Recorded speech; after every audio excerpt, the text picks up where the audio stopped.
கார்த்திகை திருவிழாவை முன்னிட்டு இன்று நமக்கு ஒரு சிறப்பான முக்கிய பெயரை அளிப்பதற்காக நமது மாமா காரியம்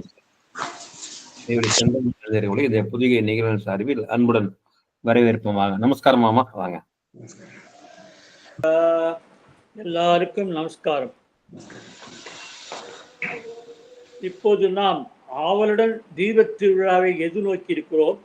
கார்த்திகை தீபம் என்று எல்லோரும் கூறி வருகிறோம். தெய்வம் ஒரு நாள் இந்த நாளினை பற்றி பேசி வருகிறேன்.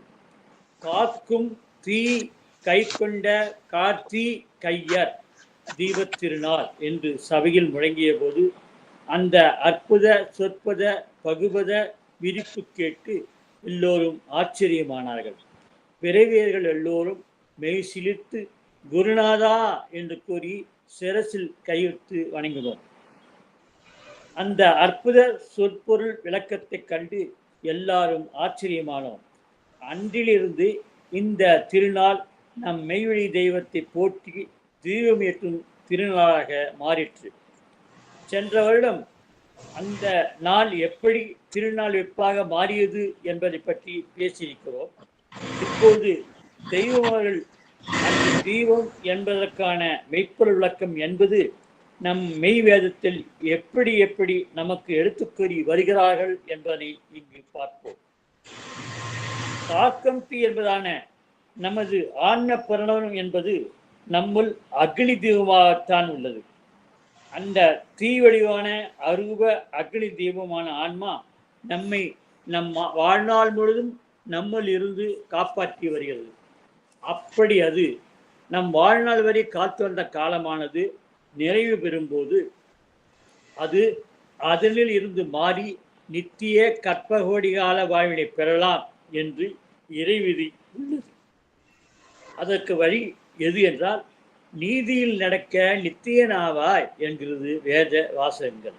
அந்த நீதிச்சொல் மனவீசும் நித்தியத்தை பெற வேண்டுமானால் அறிவது ஒன்றில் ஆசான் தன்னிடத்தே என்று நம் வேதத்தில் தெய்வம் பாடியிருக்கிறார்கள். நம் குருபரன் காட்டும் மெய்வழியே மெய்வேதமே உன்னை நித்தியம் ஆக்கும் என்று வரைந்திருக்கிறார்கள். தெய்வம் நமக்கு அருளிய வாக்கியங்களையும் கிரந்தங்களையும் நன்றாக படித்து அறிந்து தெய்வம் எடுத்துக்கூறிய காக்கும் தீ என்பது பற்றியும் அந்த தீபஜோதி எது என்பது பற்றியும் ஜீவ பிரகாசம் எது என்பது பற்றியும் அந்த கோடி சூரிய பிரகாசத்தை நம்முள் எப்படி அமர்ந்து குடியேறி வாழ்ந்து நம்மை ரட்சிக்கும் விந்தை பற்றியும் நம் வேதம் கூறி வருகிறது. தெய்வம் அவர்கள் தவச்செயலில் ஆழ்கரணியான பெருங்கரணி கொண்ட அவர்கள் இறக்கத்தால் அது நம் உயிருடன் கலந்து பிரம்ம பிரகாசமாக எப்படி எழுந்திருக்கிறது என்பது பற்றியும் தெய்வம் அவர்கள் நம் அகத்துறையிலே பரமாத்மா சொரூபராக மாறி நம்முள் எப்படி ஜலாசலம் விட்டு அமர்ந்திருக்கிறார்கள் என்ற அதிசயம் பற்றியும் அந்த எல்லையை சந்திரவட்ட சலாசலம் என்றும் நம் வேதம் எடுத்துக்காட்டி வருகிறது. காக்கும் தீ கை கொண்டோர் கார்த்திகை எனவென்று ஏற்றுரையாச்சாலை விடுதியாக பிச்சைக்கு வந்தாரே வீடு தேடி பிச்சைக்கு வராரே என்று பாடி சென்ற திங்கள்களில் பிச்சையாண்ட திருவிழா கொண்டாடினோம். இதுக்கு அடுத்த திருவிழாவாக தெய்வம் கூறியுள்ள காக்கும் தீ கை கொண்ட கார்த்திகையர் தீபத் திருவிழா என்பதனை தெய்வம் எடுத்து வைத்தார்கள். எப்படி சிந்தித்து நமக்கு பெருவாழ்வுடன் காரியத்துடன் இந்த திருவிழாவை எடுத்து நமக்கு வைத்திருக்கிறார்கள் என்பதை நாம் ஆச்சரியத்துடன் நோக்க வேண்டும். ஜலத்தினில் அக்னி உருவாய் இருந்ததடா என்று நம் பிரணத்தை பற்றி தெய்வம் பாடியிருக்கிறார்கள். தெய்வம் அவர்களின் அருந்தவ மெய் சந்திப்பு இப்போது நமக்கு கிடைக்காது மட்டும் இருந்தால் அந்த ஜீவஜலமே யமபடராக மாறி நம் ஆன்மாவினை அழித்து நரகத்தில் தள்ளி இருக்கும். ஆனால் நமது தெய்வம் அவர்கள் நமது குருசாமியாக வந்துவிட்டதால் அவர்கள் நமக்குள் உள்ள அந்த ஆன்ம அகத்தியை காத்து எடுத்து நம்மை ரட்சித்து தவ வேண்மை கொண்ட ஜீவனாக மாற்றி ஜீவப்பிரையான சிம்மாசனத்தில் நம்மை ஏற்றி வைக்கின்றார்கள். இத்தகைய மாண்புடைய அவர்கள் தபோபலத்தை என்ன என்று நம்மால் இயல்ப இயலும். அதனால்தான் நம்மை காத்துவரும் தீ என்ற ஜீவாக்னியை தம் வசம் ஆக்கி கொண்டு நம்மை காத்துள்ளும் காக்கும் தீ கையராக இருந்து நம்மை பரமபத்தில் ஏற்றும் நம் குலசாமியை அவர்கள் நமக்கு செய்து வரும் அந்த செய் நன்றியை என்றென்றும் மறவாது நாளும் நாம் வணங்கி வருகிறோம்.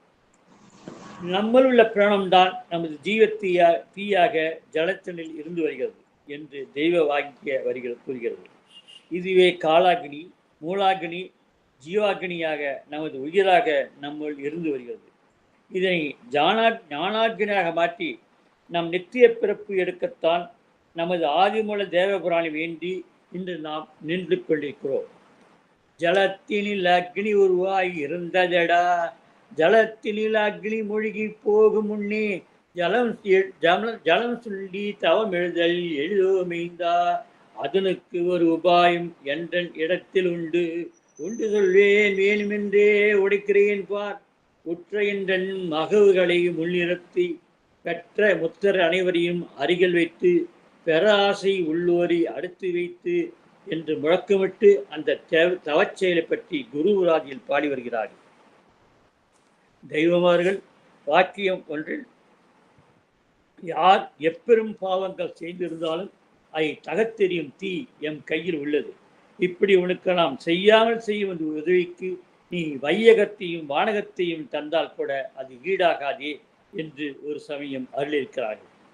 உணர்ந்த பாவமெல்லாம் பரிபூரணம் உணர்ந்த ஞானி விழிபட ஓடுமே என்று மாமரைகள் இந்த தெய்வ வாக்கியத்தின் உட்பொருளை அப்படியே எடுத்து கூறுகிறது.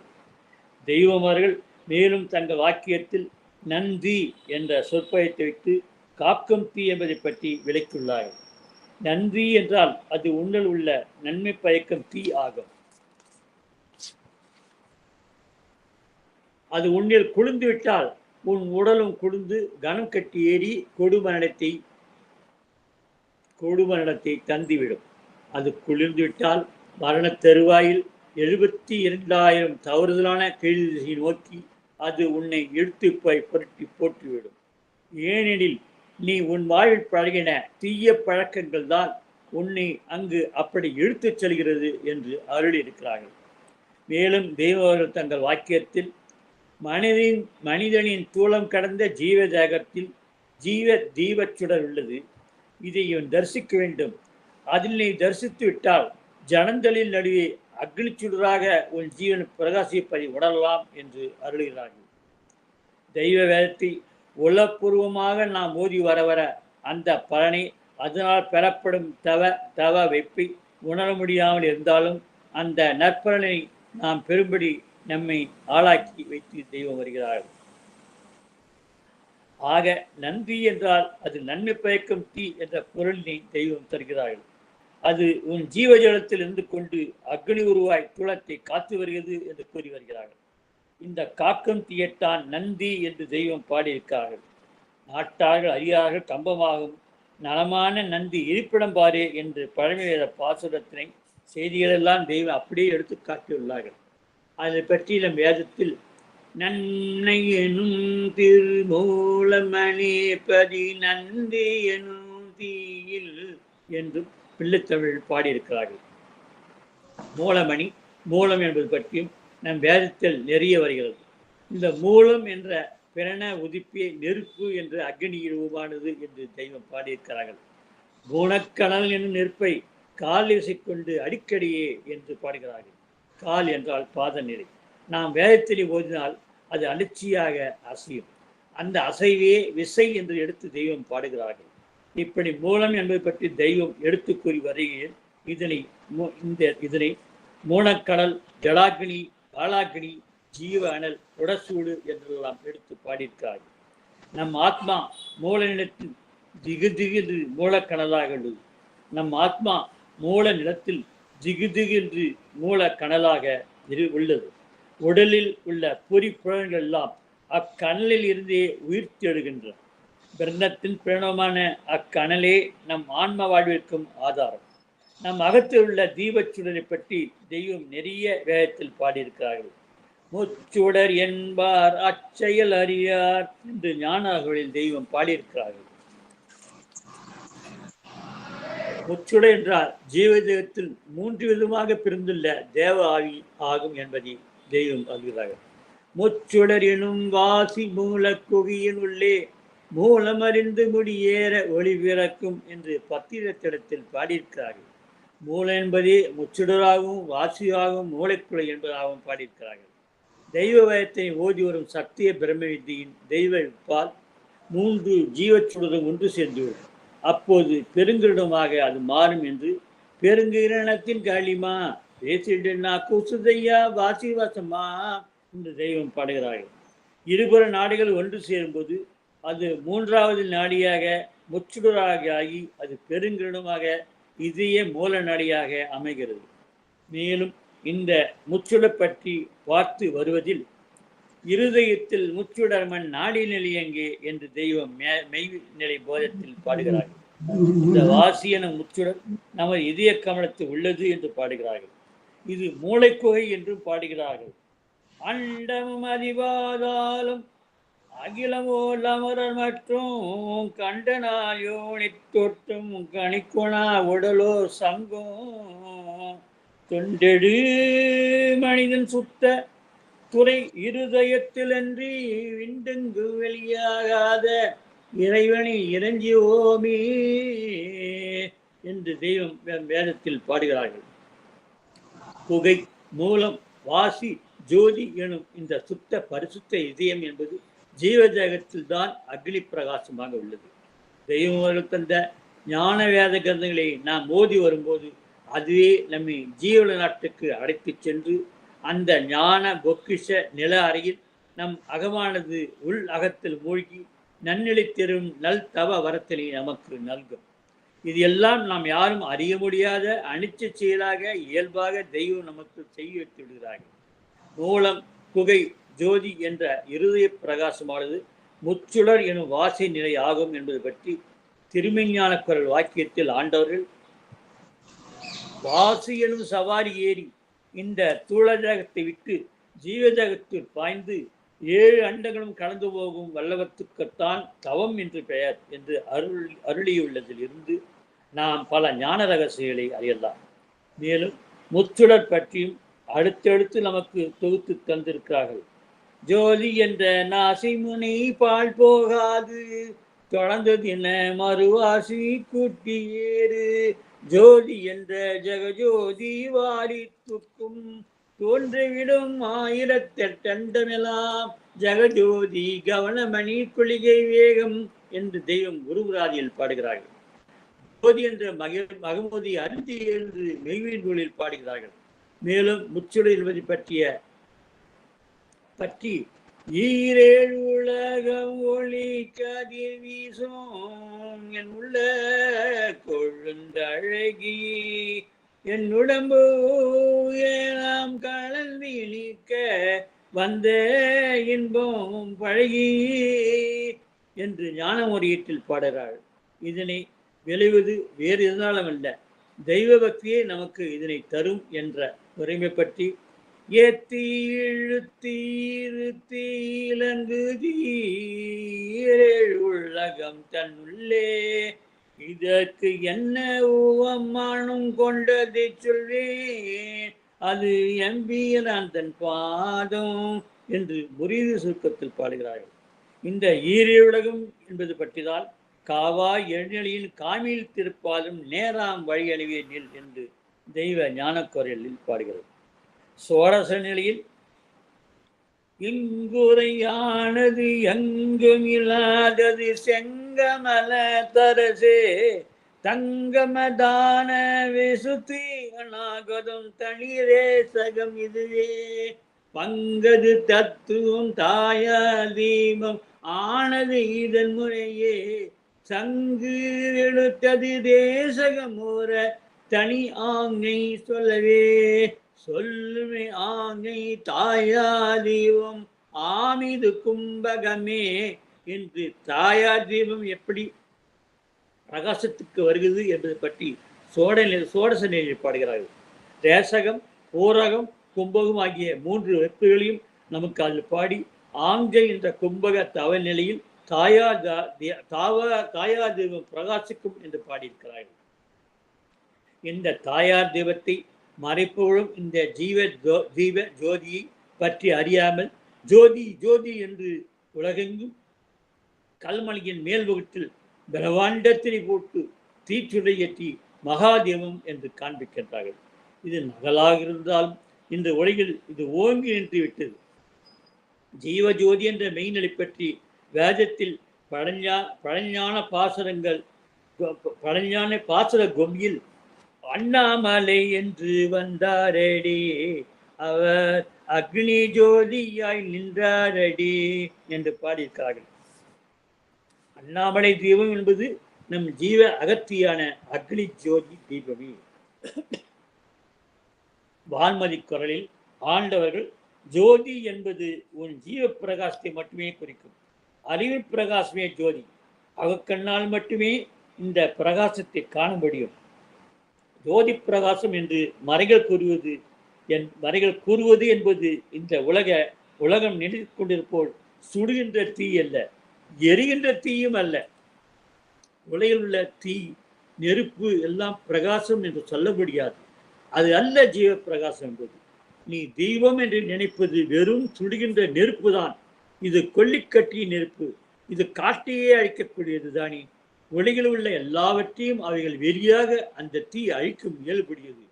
ஆனால் நாம் கூறுவது உன் அகத்தில் உள்ள ஜோதி என்ற அருள் பெரும் பிரகாசத்தை மட்டுமே என்று அருளியிருப்பது மேலே நாம் அறிந்த பாசுரங்களின் ரகசியங்களாகும். வடலூர் வல்லபிரானவர்கள் ஆணி பொன் நம்பளத்தே கண்ட காட்சி அற்புத காட்சியடி, அம்மம்மா அற்புத காட்சியடி, அங்கு ஜோதி மலை ஒன்று தோன்றித்து அதில் ஒரு வீதி உண்டாச்சுதடி, அதில் ஒரு வீதி உண்டாச்சுதடி என்ற ஜீவஜகத்தை ஜோதிமலை என்றும் அதனில் இருந்துதான் வீதி என்ற பாதலை உண்டாகிறது என்றும் வல்லபிரான் அழகாக பாடுகிறார்கள். ஜோதிமலை என்பது ஜீவஜேகம். அது தோன்றுவது பாதநிலை. பாதநிலை குருபக்தியால் குரு அருள்வைப்பால் விளைவதே பாதநிலையாகும். பாதநிலை என்பது தோற்றமில்லாதது.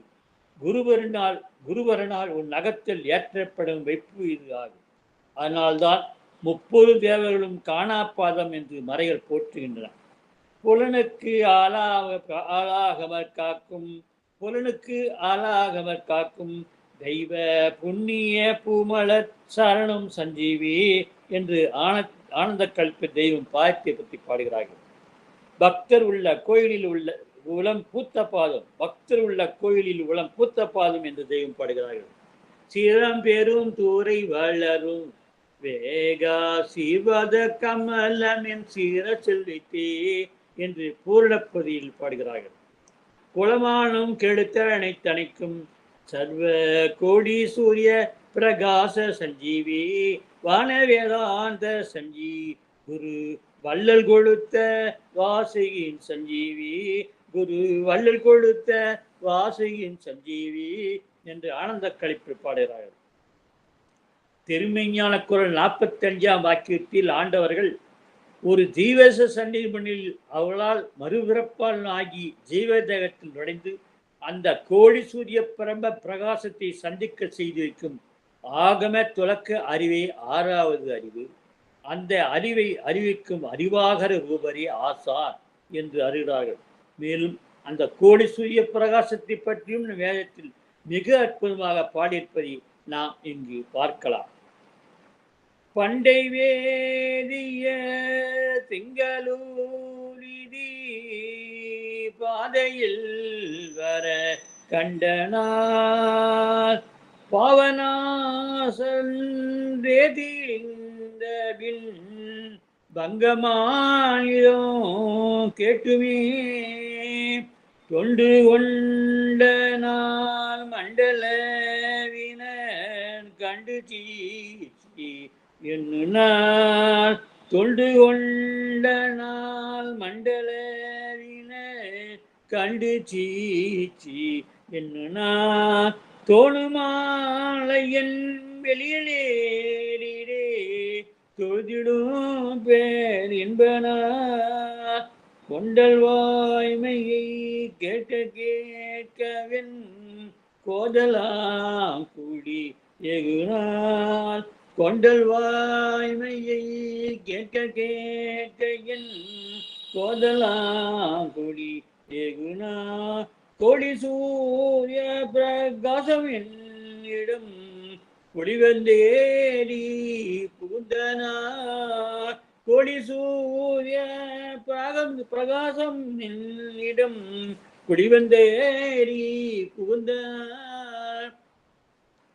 கோடி சூரிய பிரகாசம் தெய்வங்களுக்கு குடி வந்தேறி புகுந்தது போல் நாம் தெய்வத்தை மீது கொள்ளும் அபரிதமான பக்தியால் நம் அகத்தே அந்த கோடி சூரிய பிரகாசம் வந்து சேர்ந்து தவம் என்பதை நமக்கு தந்தலும் என்பது சத்திய உண்மை.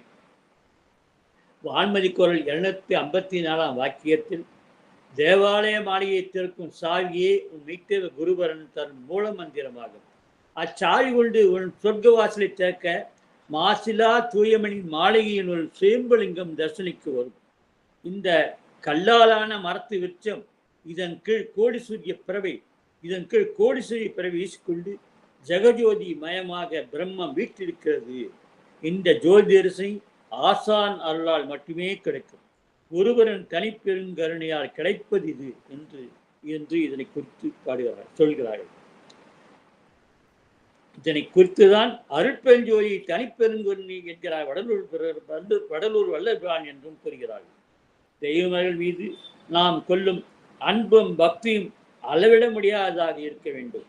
அப்போது இந்த பாதநிலை பொறிப்பின் கோடிசிய பிரகாசம் கொடிவந்தி ஏறி நம் அகத்தில் போகும். பாட்டியர் மீது தெய்வங்கள் கொண்ட பக்தி அப்படித்தான் இருந்தது. அதனால்தான் அவர்கள் உள்ளத்தில் அந்த கோடி சூரிய பிரகாசம் வந்து புகுந்தது. அவர்களின் குரு பக்தி இவ்வளவு அவ்வளவு என்று சொல்ல முடியாததாக இருந்தது. பாட்டையருடன் சேர்ந்து அகில வளம் வருநாளில் அவர்கள் வில்லடி தொலைவில் ஒரு 5 அடி பின்னாலேயாவது செல்வார்களாம். எந்த நேரத்திலும் அவர்கள் ஒட்டி சென்றதில்லையா? அவர்கள் குறிப்பறிந்து எப்போதும் செயல்படுவார்களாம். அவர்கள் உத்திடுக்கு எப்போதும் காத்து இருந்ததில்லையா? இதனையெல்லாம் சபையில் எடுத்து கூறி நினைவு கூறுவார்கள். தெய்வங்கள் தன் வாக்கியம் ஒன்றில் நாம் எம் ஐயனை என்று நினைத்தாலும் எவ்வளம் சிலிக்கின்றது. ஆனால் உங்களுக்கு எல்லாம் ஏன் அப்படி இல்லை? அந்த நாளும் பாட்டையுடன் இருந்த அந்த நாளும் வந்திடாதோ என்று என் மனம் இயங்குகிறது. என் மனம் உங்கள் பாட்டையிலிருந்து யாம் பிரிந்த அந்த பிரிவை நினைத்தால் எப்போதும் தடுமாறுகிறது என்பார்கள். அகில வளத்தில் பாட்டியரின் அமுத மொழிகளில் பிரம்ம வித்யாம் தேவரகசிய செயலாகிய உயிரினமி உணவு வாழ்மார்த்தீக போதனா வசனங்களை, இதயம் செழிக்க வரும் இன்ப வசனங்களை, பூத்துக்குளிரும் தளிரேறு வாக்குகளை அவர்கள் பகர கேட்டு மனதில் இருத்தி சதா சிந்தித்தன் அவருடன் தொடர்ந்து வருவார்களாம். ஒரு நாள் ஒரு அற்புத மாலை மயங்கும் நேரத்தில் பாட்டியர் அவர்கள் ஒரு இனிய வனத்தில் சோலையும் நதியும் கூட ஒரு மலைச்சாலில், அதாவது உதாரணத்துக்கு மறுவனும் சூழ் அதியருகே மரக மண்டபத்தின் நடு வளஞ்செலவை நிழலாடும் நிழற்பீடத்தில் அமர்ந்து தம் 2 கைகளையும் பின்புறம் தாங்கி வைத்து தலை சாய்த்து கலையாட்டி கொண்டிருந்த நிலையின் போது பாட்டையர் எதிரில் நமது தெய்வம் பணிந்து நின்று மெய்ப்பொருள் அடைக்கலப்பாவினை முதலாக எடுத்து தோத்திரத்தை பாடி நின்றார்களாம். நிதி நீரைந்த பரம்போருளே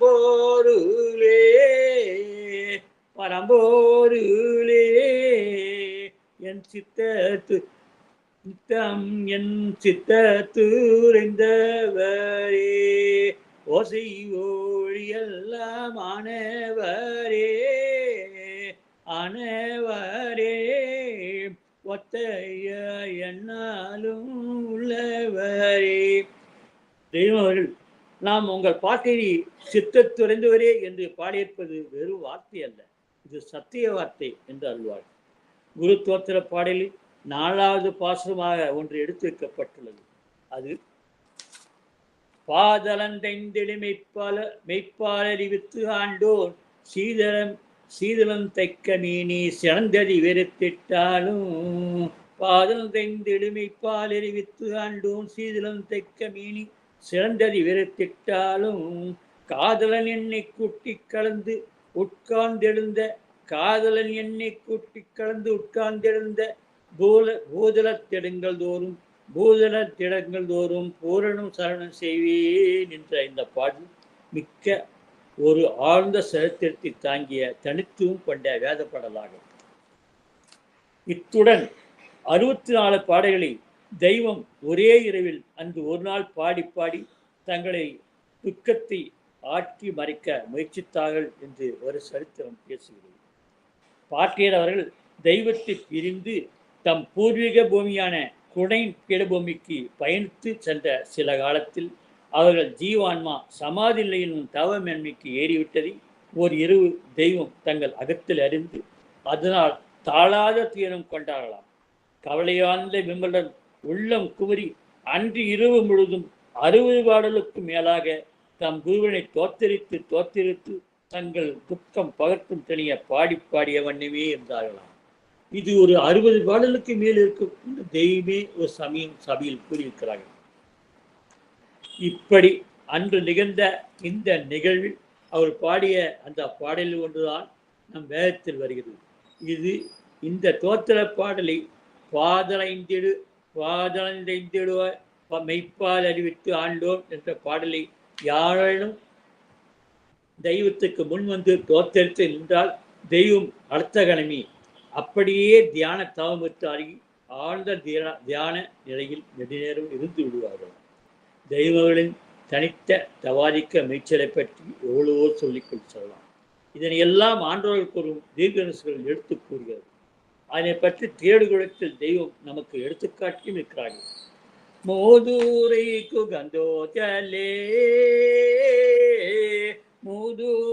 குகந்தோர்களே தெய்வ மீட்பு குல குழுவே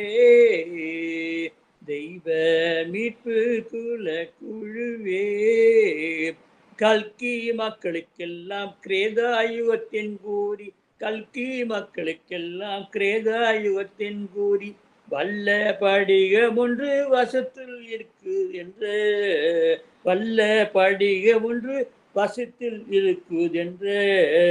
என்று வரும் பாடலில் கிரேதாயுகத்தின் குறி என்று நாம் பாடுவதில் ஒரு தீர்க்க தரிசனம் உள்ளது. அதாவது இப்போதும் தெய்வம் தம் மக்களுக்கு அளிக்கும் ஜீவப்பிரியான பிம்பத்தில் காணப்பெறும் ஜீவ குறிப்பு கொண்ட 10 அடையாளங்களையே கிரேதாயுகத்தின் குறி என்று தீர்க்க தரிசனம் கூறுகிறது. அன்று கிரேதாயுகத்தில் மட்டுமே இந்த ஜீவப்பிரியான பூரிப்பணி அடக்கமான பிம்பத்தில் எடுத்துக்காட்டி ஆண்டவர்கள் வந்தார்கள் என்றும் இதன் பிறகு ஜீவப்பிரான அடையாளம் அப்படியே இறை பிரம்மத்தால் பூட்டப்பட்டு விட்டது என்றும் தெய்வம் எடுத்துக் கூறியுள்ளார்கள். மெய்நெளியின் மெய்ச்சல் மக்கள் மனதில் ஊடுருவாமல் போய் இருந்துவிட்டே பிரம்மத்தின் கோபத்திற்கு காரணம் என்று தெய்வம் ஒரு சமயம் எடுத்து கூறியிருக்கிறார்கள். பரபிரமமான பரம்பொருளாகிய நம் தெய்வமே என்று அவதாரம் செய்து வந்தவையால் இந்த உத்தரவை மாற்றி இந்த பரிசு பயத்தை மீண்டும் நமக்கு எடுத்து வைத்திருக்கிறார்கள். அடுத்து வரும் பாசுரத்தில் சொற்சத்தி மனுமகன் சொந்த மகவுக்கெல்லாம் பொற்கட்சி மாவீனில் பூட்டி தொங்கும் என்ற மூதூரை புகழ்ந்தோர்களே தெய்வ மீட்பு குல குழுவே என்ற பாசனம் கூறும் தீர்க்கதரிசனம் என்பதானது அனந்தாதி தேவர்கள் மார்பெல்லில் காட்சாயம் என்று பொற்கட்சி அணிந்திருப்பது பற்றியாகும். முத்தி பேரை தொடரும். நமஸ்காரம். வண்டை வேண்டிய திங்களூர் வீதி பாதையில் வர கண்டனால் பாவனா பின் பங்கமாதம் கேட்டுமே தொண்டு கொண்ட நாள் மண்டல கண்டு சீச்சி என்னுனால் துணுமாலன் பெரியில்லேரியே தொழுதிடும் பேர் என்பனா உங்கள் வாய்மையை கேட்க கேட்கவே போதலாங்கூடி ஏகுநாள் கோடி சூரிய பிரகாசரின் நீடம் குடி வந்தே புந்தனா அப்படின்னு மாமானிக்கத்தான் எடுத்து காட்டினாங்க. அதாவது வந்து அந்த கிரத யுகத்திலேயே வந்து அந்த 10 அடையாளங்களுடைய ஜீவ பிரயாணமானது வந்து மறைச்சு வச்சுட்டாங்க. ஆனா தெய்வம் வந்து அதை இப்பதான் வந்து நமக்கு வந்து இந்த யுகத்துல கலியுகத்துல வெளிக்கொண்டாங்க அப்படின்றத அந்த இதை ஞாபகப்படுத்தினாங்க. அது எப்படின்னா அந்த ஜோதியானது தீபத்தை வந்து தெய்வம் நம்மளுக்குள்ள ஏத்துறாங்க அப்படின்றத அழகா நம்மளுக்கு அதை எடுத்து நம்முடைய பகிர்ந்துக்கிட்டாங்க. அப்புறம் இன்னமும் சில முக்கியமான முத்துக்களையும் நம்முடைய பகிர்ந்தாங்க. அந்த முச்சுடர் வந்து எப்படி நம்மளுடைய உடம்புல நம்முடைய தேக ஆலயத்துல, அதாவது ஜீவ தேகத்துல இருந்து ஒளி ஏத்துறாங்க அப்படின்னு, நம்ம சூழ தேகத்துல ஜீவ தேகத்துல இருந்துதான் ஒளி ஏத்துறாங்க அப்படின்னு. அதாவது நம்முடைய 4 வேதங்களையும் பாட அந்த நாடியை பாட நமக்கு வந்து அவருடைய ஜீவன உஷ்ணம் ஏறுது அப்படின்றதையும், தெய்வ திருவாக்க வந்து நம்ம பருக செவிச்சுவையாக பருக நாம் அந்த எல்லையை போய் சேரலாம் அப்படின்றதையும் மிக அழகாக எடுத்து கூறினாங்க. அப்புறம் அக்னி வந்து அந்த ஆன்ம பிரணவத்துல வந்து சத்தினி தீபமாக எப்படி இருக்கு அப்படின்றதையும், நீதியில் நடக்க நித்திய நாவாய் அப்படின்னா நீ தீயில் நடக்க நித்திய நாவாய் அப்படின்றதையும் பிரிச்சு அதை பேசினாங்க. அப்புறம் நந்தி அதான் வந்து தெளிவாக இன்னும் கொஞ்சம் சொல்லினா நல்லா இருந்திருக்கும். அப்படியே லைட்டா சொல்லிட்டு விட்டாங்க. அப்புறம் இன்னும் தூளம் கடந்த ஜீவ தேகத்திலதான் வந்து இவனுக்கு வந்து விளக்க ஏத்துறாங்க அப்படின்றதையும் நமக்கு எடுத்து காட்டினாங்க. முச்சுடரையும் நம்மளுக்கு சொன்னாங்க. ஜோதி வந்து 2 தான் இருக்கு அப்படின்னு சொன்னாங்க. எரிகின்ற தீயா இருக்குது, வெளிச்சங்கன்றத தீயா இருக்குன்றதையும் 2 விதமா அதை எடுத்து நமக்கு கூறினாங்க. இவ்வளவு அழகாக நமக்காக இருந்து இந்த முத்தி பெரியரை சிறப்பாக பகிர்ந்த மாமா அவர்களுக்கு நம்முடைய புதுக்கோட்டை நிகழ்ச்சி நமஸ்காரம் தெரிவித்துக் கொண்டு இந்த